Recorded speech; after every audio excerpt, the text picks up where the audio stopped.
A summons for Donald Trump was formally issued in a $10 million lawsuit recently filed by Sandra Garza, the longtime girlfriend of the late Capitol Police officer Brian Sicknick, who died very soon after participating in the defense of the Capitol against rampaging Trump supporters in 2021.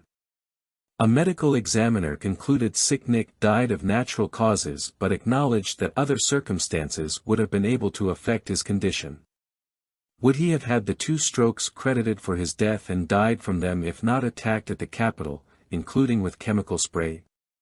The lawsuit from Garza, who filed the case in her personal capacity and as a stated representative of Sicknick's estate, also names 2 Capitol rioters who were involved in attacking Sicknick as defendants and accuses all 3 of involvement in wrongful death.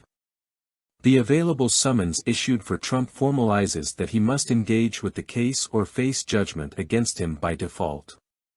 Officer Sicknick's death was a reasonable and foreseeable consequence of defendants' intentional words and actions, the new federal case insists.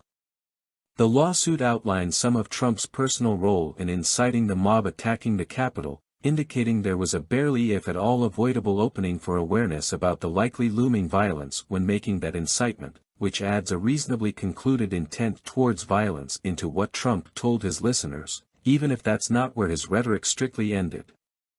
He knew what was possible, with testimony from former White House aide Cassidy Hutchinson and contemporaneous texts outlining or strongly suggesting his awareness that day of weapons in the crowd, yet that's what he pushed towards. The case also accuses all 3 defendants of conspiracy to violate civil rights and involvement in a riot, in addition to allegations against the 2 rioters of common-law assault and Trump of aiding that act. Garza asked for a minimum of $10 million in damages from each defendant.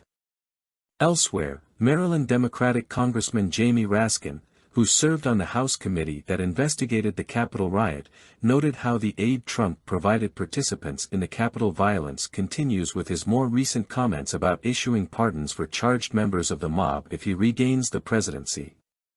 He also already pushed for releasing all those detained in connection to the riot. Going forward, the ex-president is also facing other civil litigation over his role in the riot from officers serving that day.